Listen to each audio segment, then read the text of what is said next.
বিট্টু শুনো, এই কেকটা নষ্ট হয়ে গেছে, এই কেকটা তুমি কোনো কাস্টমারকে সেল করবে না। আমি একটু মার্কেট থেকে আসছি। ঠিক আছে বাবা। ভাই দেখ কি সুন্দর কেকগুলো। ভাইয়া আমি কেক কিনতে চাই। ও তুমি কেক কিনতে চাও? আজকে আমার ভাইয়ের জন্মদিন, সেই জন্য আমি এই কেকটা নিতে চাইছি, কিন্তু আমার কাছে কোনো টাকা নেই। আপনি কি আমাকে টাকা ছাড়া কেক দিতে পারবেন? না না, আমি তোমাকে টাকা ছাড়া কেক দিতে পারবো না। যাও এখান থেকে, টাকা নিয়ে আবার কেক কিনতে এসেছে। ভাই তুমি কি এই কেকটা আমাকে 5 টাকা দামে দিতে পারবে? এই কেকের দাম 5 টাকা নয়, এই কেকগুলোর দাম হাজার হাজার টাকা, আর আমি তোকে 5 টাকা দামে দিয়ে দেবো। যা এখান থেকে। উফ, আমি তো ভুলেই গিয়েছিলাম, ওদেরকে নষ্ট হয়ে যাও কেকটা দিয়ে দেই। এই দাঁড়া।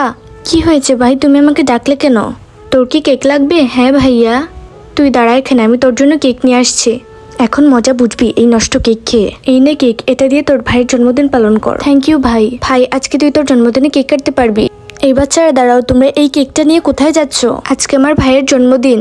তোমরা এই কেকটা কোন দোকান থেকে কিনেছো? আসলে একটা দোকানের ভাই আমাদেরকে এই কেকটা দিয়েছে। চলো আমাকে সেই দোকানটা দেখাও তো। আসো আমার সঙ্গে। এই যে এই ভাইটা আমাদেরকে কেকটা দিয়েছে। তুমি কেন এই নষ্ট কেকটা ওদেরকে দিয়েছো? তুমি জানো না এই কেকটা নষ্ট? হ্যাঁ আমি জানি, কিন্তু ওদের কাছে তো টাকাই ছিল না কেক কেনার জন্য। তুমি এই কেকটা কি করে ওদেরকে দিতে পারলে? তুমি নিজে খেয়ে দেখো তো এই কেকটা কিরকম। না, আমি এই নষ্ট কেক খেতে চাই না। ও তুমি নিজে খেতে পারছো না, আর ওদেরকে এই কেকটা দিয়েছিলে, ওদের টাকা নেই বলে? বাবা আমাকে ক্ষমা করে দাও, আমি অনেক বড় ভুল করেছি। এই নাও কেক, হ্যাপি বার্থডে বাবা। Thank you so much uncle.